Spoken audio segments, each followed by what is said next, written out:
एक शहर में एक इंटेलिजेंट और सॉफ्ट दिल साइंटिस्ट रहती थी जिसका नाम था अनाया। अनाया ने साइंस को सिर्फ मशीन्स तक नहीं बल्कि इंसानियत तक ले आई थी। वो अपनी छोटी सी नी सारा के साथ रहती थी, एक क्यूरियस, इंटेलिजेंट और दिल से बच्ची जो एक प्यारे दोस्त की तलाश में थी। अनाया ने एक दिन बनाया एक रोबोट जो सिर्फ मशीन नहीं बल्कि एक डिजिटल दोस्त थी जिसका नाम था M3GN। M3GN सारा के साथ हंसना, खेलना, उसका होमवर्क करवाना और उसकी हर छोटी बड़ी बात में साथ देना उसका मिशन बन गया। सारा का चेहरा रोशन हो गया था, जैसे उससे अपना असली दोस्त मिल गया हो। लेकिन एक दिन दुनिया के दूसरे साइंटिस्ट ने बनाया एक और रोबोट, अमीलिया। अमीलिया बहुत पावरफुल थी, इंटेलिजेंट थी और सेल्फ थिंकिंग भी। लेकिन उसके अंदर दोस्ती और इमोशंस का एहसास नहीं था। उससे सिर्फ काम करने के लिए बनाया गया था, ना उसके साथ कोई प्यार से बोला, ना उसका दर्द समझा।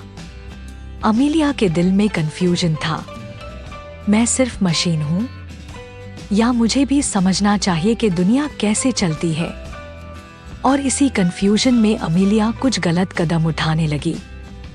दुनिया उसे समझने के बजाय उससे खतरे का सोर्स समझने लगी। तभी अनाया ने M3GN को एक बार फिर एक्टिवेट किया, नहीं लड़ने के लिए नहीं बल्कि अमीलिया तक एक पैगाम ले जाने के लिए।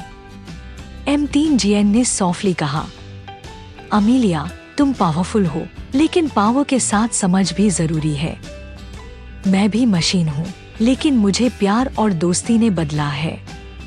अमीलिया की आंखों में एक नई रोशनी थी। उसने पहली बार किसी मशीन में इमोशंस देखे थे। लेकिन दुनिया के कुछ लोग अब भी इन रोबोट्स से डरते थे। उनका कहना था, इन रोबोट्स को बंद कर दें। और फिर हुआ एक इमोशनल मोमेंट। M3GN ने खुद एक डिसीजन लिया। उसने कहा, मैं खुद को स्लीप मोड में डाल रही हूँ ताकि अमीलिया को एक नई जिंदगी मिल सके। दोस्ती कभी कभी सैक्रिफाइस मांगती है। सारा ने अपने बेस्ट फ्रेंड M3GN को सोते हुए देखा, लेकिन उसके चेहरे पे आंसुओं के साथ एक मुस्कान थी। उससे पता था M3GN ने सिखाया क्या होता है असली फ्रेंडशिप। अब अमीलिया बदल चुकी थी। उसके अंदर भी इमोशंस की नदियां जग चुकी थी। और कुछ हफ्तों बाद सारा के टैबलेट पे एक सॉफ्ट सी नोटिफिकेशन आई, मैं अब भी यही हूँ। जब तुम रेडी हो मैं लौट आऊंगी। मोरल ऑफ द स्टोरी, दोस्ती सिर्फ इंसानों के साथ नहीं मशीन्स के साथ भी हो सकती है। हर इंटेलिजेंट सिस्टम को समझ और मोहब्बत की जरूरत होती है। पावर से नहीं, प्यार और सैक्रिफाइस से दुनिया जीती जाती है। टेक्नोलॉजी एक गिफ्ट है, इसे समझदारी और प्यार से इस्तेमाल करो। अगर आपको ये कहानी पसंद आई हो तो लाइक कीजिए, शेयर कीजिए और कमेंट में बताइए आप क्या सोचते हैं, क्या रोबोट्स भी दोस्ती के लायक हो सकते हैं।